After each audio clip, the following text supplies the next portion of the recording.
I've been excited to make this video. It's all about what customers really mean when they ask for your company's sustainability info. Every single client, I think maybe except two that I've ever worked with, this is the reason they reached out to me because one of their large clients or customers asked them for some sustainability stuff and they hadn't been asked before. Stuff like what is your energy consumption or what is your scope 1 greenhouse gas emissions at your company? Do you have an environmental policy? Do you have a child labor policy? And then the company said, we've never really done this before. So this is happening in the supply chain. So large customers putting it down on their tier 1, tier 2 suppliers. So if your sales team has been telling you, if your owner has been hearing this, maybe other people in your business are starting to hear this pressure or feel this pressure about sustainability at your business, this video is for you. Stay with me for a couple minutes. My name is Lindsay Hampson. I'm a sustainability consultant and owner of This Rock. We help so many companies all around the world figure out sustainability. Now I want to help you do it. So stay with me for a couple minutes. I've worked with over 55 businesses all around the world at our company, This Rock, and most always sustainability starts the same way.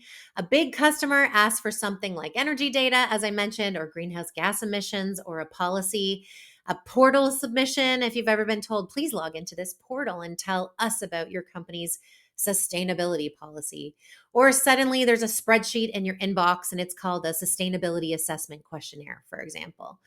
Or maybe the owner, HR, or your sales team, or your account management team, procurement team are starting to scramble because they're feeling this pressure. Well, to me, this is not random. This is supply chain pressure, and it's coming on down to you. So these are some of the things I know people start to hear. Can you share your energy data?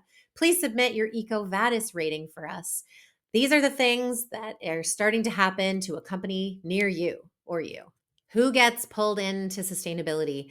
I think I've seen every different title at a company get pulled in. But if you're small, it's probably the owner or human resources, for example, that get pulled in.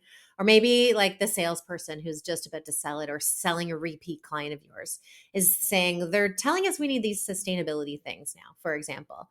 If you're a mid to large size company, it usually hits account managers first or the team that's looking at the budget or even finance. I've seen before too.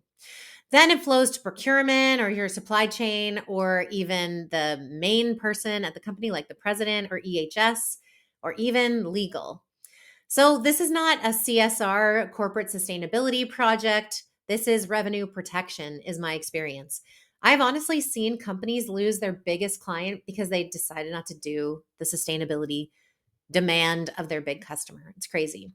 So just to recap, it's sales, sometimes it's procurement, sometimes it's HR, sometimes it's the owner saying we're at risk, we got to figure this out, or the executive team, or sometimes it's honestly finance saying we starting to track greenhouse gas emissions or the climate risks associated with our supply chain. We got to do it or we're going to get left behind. What are customers actually asking for? Let's get into it. They're not looking for like structure or a green logo on your website. They're not looking for perfection either, which is probably something good to know.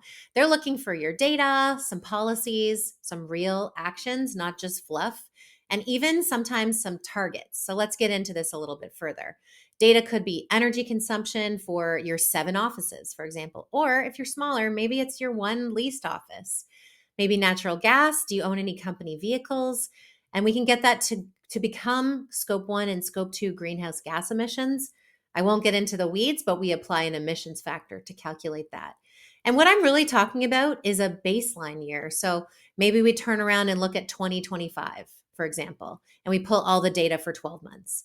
Sometimes also scope 3 emissions, which are usually a company's biggest source of greenhouse gas emissions. Then they're looking for policies. I've got a bunch up here. It could be other ones too, you might have seen. Actions. What are you doing to reduce the emissions or reduce your energy consumption? Are you turning off lights? You switching machines, for example?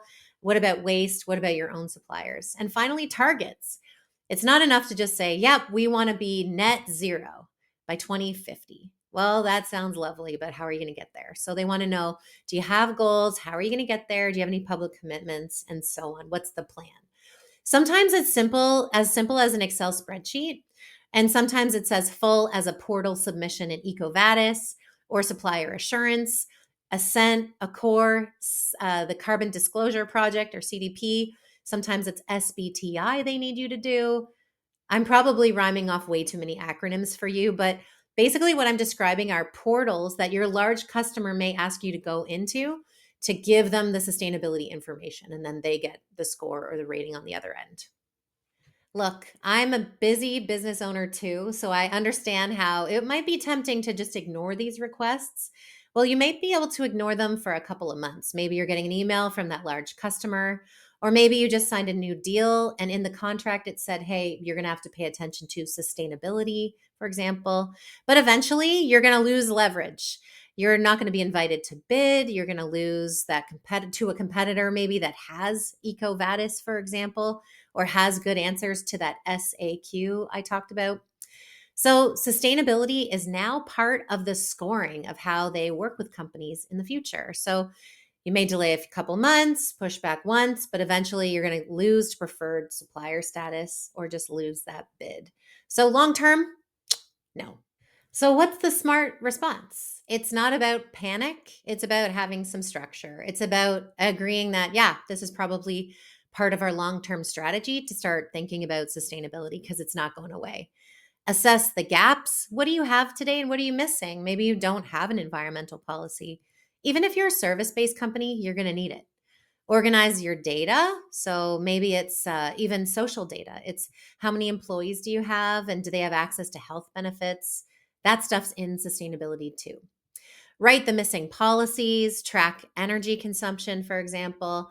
Start small and improve over time. And I promise you, it becomes a competitive advantage over time. So do this instead. See what they need. What do you already have? Build what you're missing. Submit clearly, confidently, and on time. And then just improve it year over year. Even with changing governments or politics all over the world, we work with clients in the US and Canada and over in Europe and the rest of the world. The largest customers in the world are still going to ask you for this, even if those things change. So if you want to stay in their supply chain, you're just going to have to show up and do this, I promise. So procurement is driven by sustainability these days. It's figuring out who are the best suppliers, lower risks, and it's smart that suppliers are thinking about supply chain disruptions and so on. And so when done well, it protects your revenue, which I talked about, like maintaining your clients, meeting their new needs, or winning new clients, for example.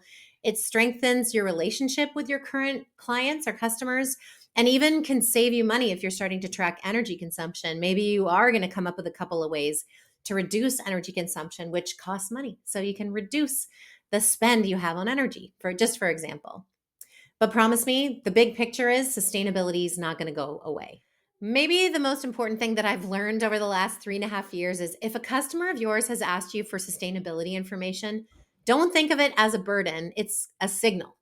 It means that actually you matter to them in their supply chain and they want to keep you around and they're telling you what they need from you next year or the year after and so on. So the question is whether you are ready to stay there and do a couple of things they need you to do in order to prove that, yeah, your company is good. Your company is smart enough to know its baseline data in the environment, let's say. It does have a policy on child labor, for example. It cares about safety. It thinks smartly about its own suppliers. These are things that make a good company great. So they're not out of left field. They're smart and they'll help you. All right, I hope this video was helpful to you. We covered a lot about why your customers are asking you for sustainability stuff. We talked about who would be asking you. We talked about what stuff they're going to ask you about. We even talked about what type of portals you may have to log into. And we talked about the risks about just ignoring it. And the risks are pretty big. So I would do it. If you ever have any questions, you can reach out to me. My name is Lindsay Hampson, and I'm the owner of This Rock Inc. That was my dog Penny barking. And if you ever have any questions, stop by our website or just contact us directly. All right, I hope you're having a great day, and thanks for watching. See ya.